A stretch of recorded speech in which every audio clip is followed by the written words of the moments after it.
Hello everyone, welcome to our channel Legal Mind Map. So today we'll cover patent law, जिसमें हम करेंगे introduction to patent law, जिसमें हम meaning, definition, what can be patented, case laws ये सब cover करेंगे. ये है हमारा Patent Act 1970 के अंडर and हमारा subject है intellectual property rights. So let's start our video. सबसे पहले मैंने पीछे के जितने भी यूनिट्स हैं, पीछे के वीडियोस आपको सबका मीनिंग समझ ऑलमोस्ट आ गया होगा. कॉपीराइट हम कवर कर चुके हैं, ट्रेडमार्क हम कवर कर चुके हैं, industrial design we have to cover, we haven't covered yet, and अब आ रहा है पेटेंट. पेटेंट क्या करता है, सबसे पहले इसे समझते हैं. Protects invention. पेटेंट प्रोटेक्ट करता है इन्वेंशंस को और डिस्कवरीज को.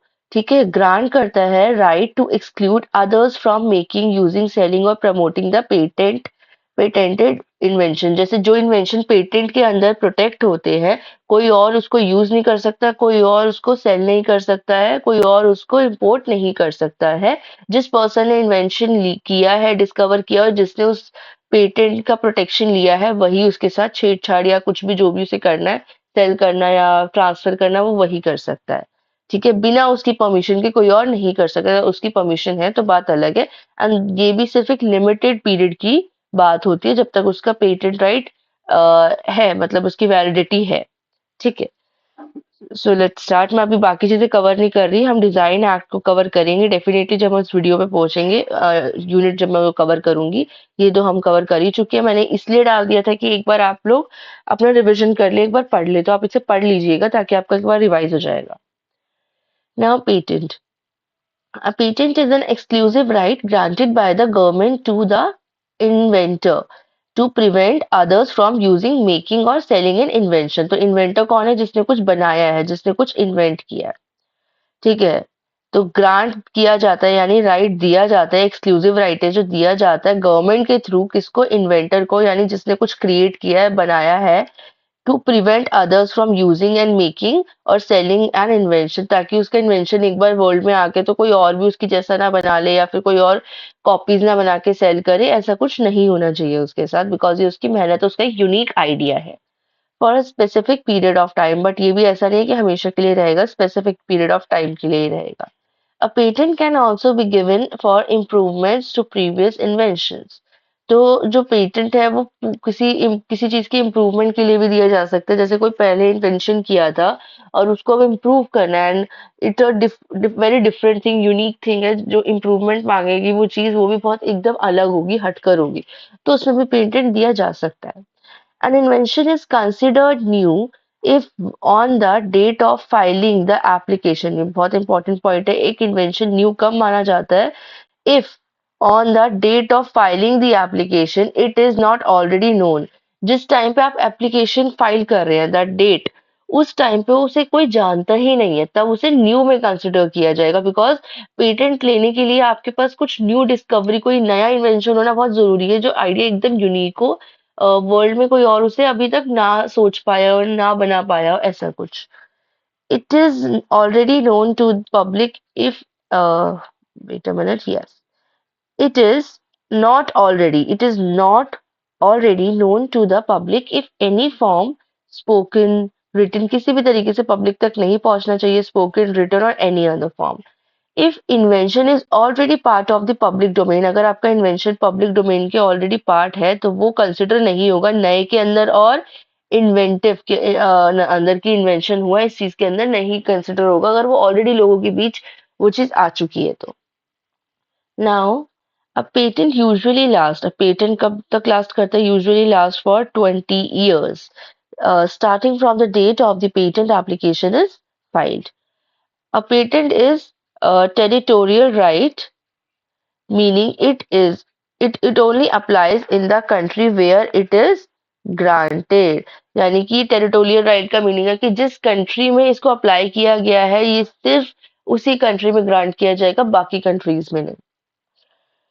Now a patent corporation treaty, यानी कि PCT की शॉर्ट फॉर्म है, allows inventors to file one international patent application. जो पेटेंट कॉर्पोरेशन ट्रीटी है वो अलाउ करती है इन्वेंटर्स को कि वो एक इंटरनेशनल पेटेंट एप्लीकेशन भी फाइल कर सकते हैं. अब ऑफ कोर्स कोई बहुत बड़ा अगर वो है, कोई इन्वेंशन है और उसको सिर्फ एक दुनिया के एक कोने में यानी कि एक कंट्री में आपने कर दिया जहाँ पे वो करना चाहता था, बट ऐसा तो नहीं ना कि बाकी कंट्रीज तो उसे कॉपी करे। कर सकती है, डेफिनेटली कर सकती है, तो वो बाकी जगह पे भी होना चाहिए कुछ ना कुछ।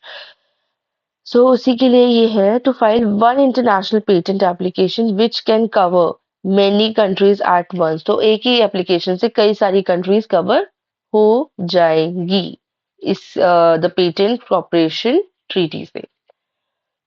Now, what is patent? A patent is a right given by the government. Patent क्या होता है मैं एक बार दोबारा पढ़ देती हूँ।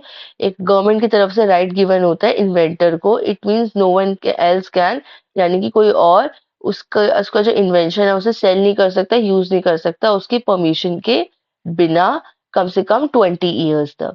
अब कब से क्या वैलिडिटी थी हम पीछे की स्लाइड में पढ़ के आ चुके हैं। What counts as a new invention? A new invention must be something new.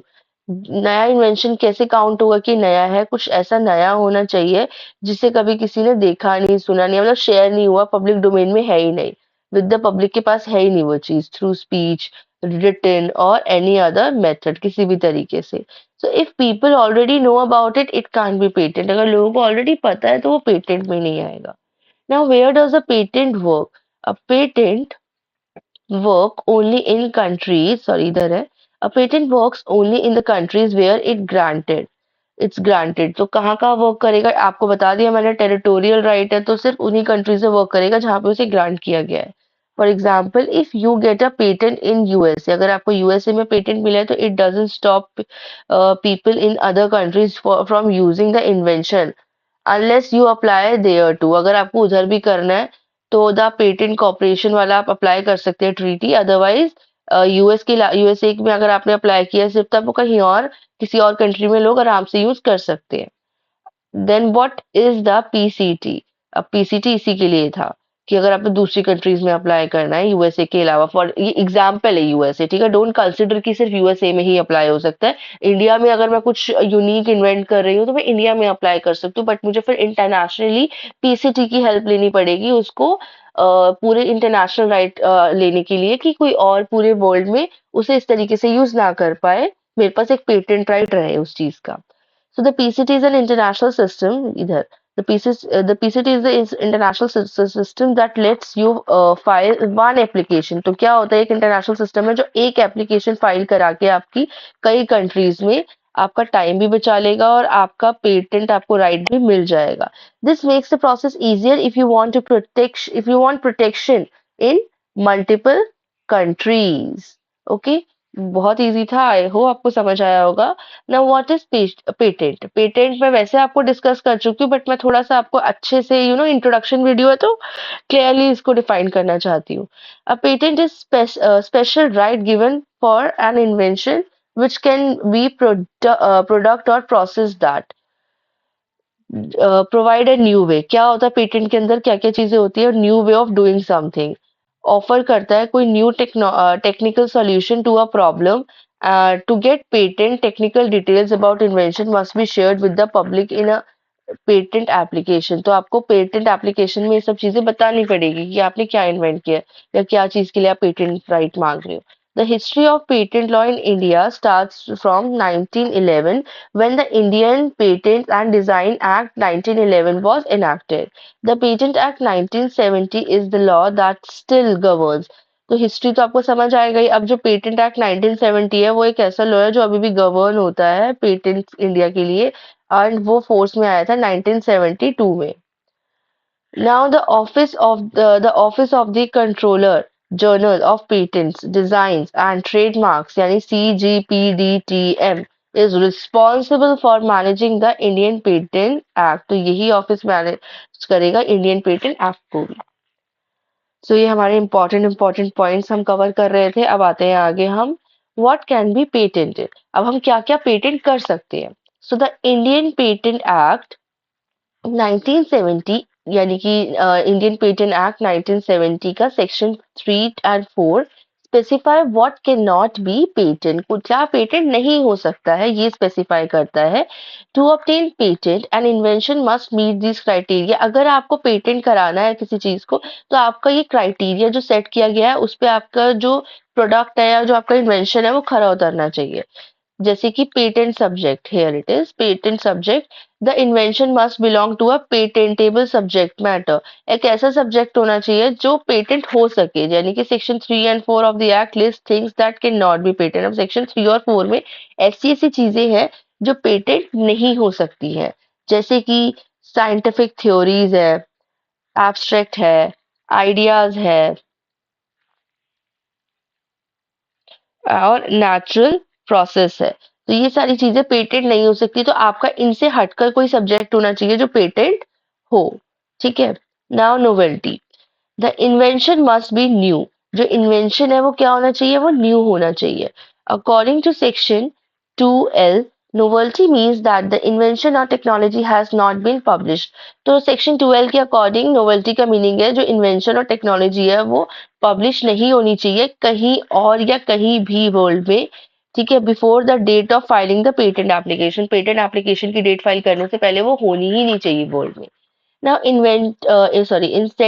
inventive steps, non-obvious. The invention must have an inventive steps meaning। अब कुछ inventive steps होते हैं जो obviously non-obvious होते हैं। It should not be something obvious। कोई भी invention जो आप मतलब दिखाना चाह रहे हो एज अ पेटेंट, वो कुछ ऐसा नहीं होना चाहिए जो बहुत obvious हो कि ये तो बहुत easy था या बहुत आराम से कोई भी ले सकता था। सो ये बहुत कुछ यूनिक होना चाहिए to someone with knowledge and skill in the same field। ठीक है, and defined under section 2JA of the Patent Act। Now industrial application, the invention must be useful in an industry। जो invention है वो industry में useful होना चाहिए। As per section 2AC, it means the invention must be capable of being produced। जो invention है वो capable होना चाहिए कि वो produce कर सके और use हो सके industry में, और आगे हो भी सकता है उसे raw तरीके से use किया जाए कुछ और नई चीजें invent करने के लिए, कुछ helping hand के लिए, तो depends, but वो एक ऐसी चीज होनी चाहिए जिसे हम use कर सके जो हमारे लिए helpful हो। Inventions that are not patentable in India. So, under Chapter 2, Section 3 of Indian Patents Act 1970, the following are the considered inventions and cannot be patent। So, इसमें सारे inventions है जो patent नहीं हो सकते, सारे वो subjects है जो patent नहीं हो सकते। That is why अब जब patent के लिए apply करो तो आपका subject ऐसा होना चाहिए जो इन सब में included ना हो, तभी आपका जो invention है patent हो पाएगा। सो इसमें मैं इफ आई वांट यू मतलब मेरे को रीड करना है, इसमें कोई नीड नहीं लग रही है, सारे बहुत इजी लैंग्वेज में है और आप एक बार रीड करोगे तो आपको समझ आ जाएगा ये सब। ठीक है, फिर भी अगर आपको ऐसा लगता है कि मुझे ये सारी चीजें स्किप नहीं करनी चाहिए, आई शुड रीड आउट, तो आप मुझे एक बार कमेंट सेक्शन में बता दीजिएगा। Next is now will discuss the case law. One notable case law in Indian patent law is Novartis AG versus Union of India and others, decided by the Supreme Court in 2013। सो इस case का fact समझते हैं हम। जो नोवर्टिस एजी जो company थी वो एक स्विस फार्मास्यूटिकल कंपनी थी जिन्होंने डेवलप किया था कैंसर ट्रीटमेंट ड्रग, ठीक है, जिसे कहते थे ग्लेविक। ठीक है, so which is based on the active ingredient. उसका कोई एक्टिव इंग्रेडिएंट था जो था कोई imatinib mesylate. The company sought a patent in India. उन्होंने ना इंडिया में भी पेटेंट चाहते थे वो इस मेडिसिन के लिए अपनी। ठीक है, मतलब for the beta crystalline form of imatinib mesylate. So उन्होंने पेटेंट एप्लीकेशन भी दी, तो Novartis filed a patent application in India 1998 में। उन्होंने एप्लीकेशन दी थी, स्पेसिफाई किया था उन्होंने क्रिस्टलिन फॉर्म। सो जो एप्लीकेशन एग्जामिन होने के बाद पेटेंट एक्ट 1970 के अंडर अमेंड हुई थी इन 2005, अमेंडेड इन 2005। ठीक है, मतलब एक्ट, देन मतलब ये एक्ट है, जो एप्लीकेशन है वो एग्जामिन हुई थी पेटेंट एक्ट 1970 के अंडर जो अमेंड हुआ था 2005 में। दिस इज ये अमेंडमेंट एप्लीकेशन की बात नहीं कर रहे, एक्ट की बात कर रहे हैं। ठीक है, बट उसे रिजेक्ट कर दिया गया था। ठीक है, the Indian patent office rejected the application citing section 3D of the Patent Act, which aims to prevent evergreening of patents by disallowing new form of known substance unless they result in enhanced efficiency। तो वो ये कहना चाह रहे हैं कि उन्होंने उसको रिजेक्ट कर दिया गया था क्योंकि वो जिस भी सब्सटेंस का दावा कर रहे थे, जो भी वो चीज बता रहे थे, वो उस तरीके से वर्क नहीं कर रही थी मेडिसिन के अंदर जिस चीज का वो दावा कर रहे थे। ठीक है। सो नोवार्टिस चैलेंज, उन्होंने रिजेक्शन को चैलेंज किया, आर्ग्यू किया that the beta crystalline form had improved properties. जो बीटा क्रिस्टलिन फॉर्म है उसके अंदर इम्प्रूव प्रॉपर्टीज है और वो क्वालिफाई करता है पेटेंट के लिए। सो जो केस है वो प्रोग्रेस हुआ सुप्रीम कोर्ट के अंदर आगे चल के। So the Novartis case from April 2013 is an important decision by the Supreme Court in India of India. The court decided not to grant a patent to Novartis for a slightly modified version of their cancer drug. ठीक है। So the reason rejection ये था कि वो ना court ने ये बोला था, मैं आपको क्लियरली बता देती हूँ सबसे पहले तो, कि एक तो ना ये ना जो जो ड्रग आप वो बता रहे हैं वो ऐसा नहीं है कि वो टोटल टाइम पे बार बार इम्प्रूव होता हो, कि उनकी तरफ से जो मेडिसिन कंपनी थी, फार्मास्यूटिकल कंपनी थी, उनकी तरफ से ये दावा था कि ये जो ड्रग है ये टाइम टू टाइम इसका ये जो जिस भी चीज के ऊपर वो पेटेंट ले रहे थे वो substance time to time evergreenly improve करता है खुद को, बहुत इफेक्टिव है। बट कोर्ट कहता है ऐसा कुछ नहीं है, वो खुद को बार बार इम्प्रूव नहीं करता है। ठीक है। Did not show any significant significant improvement in its effectiveness compared to original version। ठीक है। ओरिजिनल वर्जन से कंपेयर करो तो जो आप बता रहे हो उसमें कुछ खास सिग्निफिकेंस इफेक्टिवनेस नहीं है। So according to section 3D of the Indian patent act, a drug must show better result. तो इसके अकॉर्डिंग, इस सेक्शन के अकॉर्डिंग ड्रग का बेटर रिजल्ट होना बहुत जरूरी है, उसके बेनिफिट्स इंक्रीज होने चाहिए to quality for patent. So the decision was important because it stopped a practice called evergreening. तो इस डिसीजन की वजह से एक प्रैक्टिस रुकी थी जो थी evergreening, where companies make small changes, छोटे छोटे चेंजेस करते थे ड्रग के अंदर और अपने पेटेंट प्रोटेक्शन को एक्सटेंड कर लिया करते थे, जो कि हमारे इंडिया के अंदर इस चीज को मना कर दिया गया। बहुत इंपॉर्टेंट डिसीजन था कि आप ऐसे छोटी छोटी चीजों के लिए पेटेंट एक्ट नहीं ले सकते, आप एक्सटेंड नहीं करवा सकते, बिकॉज मेडिसिन भी एक ऐसी चीज है, इतनी इंपॉर्टेंट चीज है जिसका एक्सेस होना बहुत जरूरी है। अब एक ही कंपनी उसकी मोनोपोली लेगी तो डिमांड भी बहुत मतलब कि उसके प्राइस भी काफी हद तक कंट्रोल कर सकती है वो कंपनी, और डिमांड जितनी होगी उस अकॉर्डिंग सप्लाईज कम हो सकती है। तो मेडिसिन के ऊपर जब डिसीजन लिए जाते हैं तो बहुत ध्यान से लिए जाते हैं, सोच समझ के लिए जाते हैं। कभी कभार तो पेटेंट एक्ट मिलता भी नहीं है क्योंकि उन चीजों की जो डिमांड होती है बहुत ज्यादा होती है और सप्लाई बहुत कम होती है। अगर पेटेंट एक्ट एक कंपनी को दे देंगे तो सप्लाई कैसे मिलेगी प्रॉपरली। ये हमारा केस था। मैं थोड़ा सा इस केस में आपको ठीक से, मुझे ऐसा लगता है कि मैं एक्सप्लेन नहीं कर पाई, लेकिन मैंने बहुत इजी नोट्स बनाए थे इसके अंदर कि आई होप आपको समझ आ जाए, क्योंकि इसके वर्ड्स बहुत डिफिकल्ट थे तो मेरे को एक्सप्लेन करने में आपको थोड़ा सा इशू हो रहा था। नाउ आई होप फिर भी मैंने अपना बेस्ट ट्राई किया कि मैं आपको एक्सप्लेन कर पाऊँ इस केस को। That's it in this video. I hope आपको वीडियो समझ आई होगी, पसंद आई होगी। मैंने जितना हो सके इस वीडियो में इंट्रोडक्शन पार्ट कवर किया है। Don't forget to like, share and subscribe. और कोई भी आपको इशू है, आप कहीं भी आपको इंप्रूवमेंट चाहिए कि मैम ये चीज आप थोड़ा बेटर तरीके से समझा सकते हो या कुछ बेटर लेकर आ सकते हो, कोई भी सजेशंस भी है तो प्लीज फील फ्री, आप कमेंट बॉक्स में हमें अपने सेशंस बता सकते हैं, सजेशंस बता सकते हैं। So sorry. Okay bye.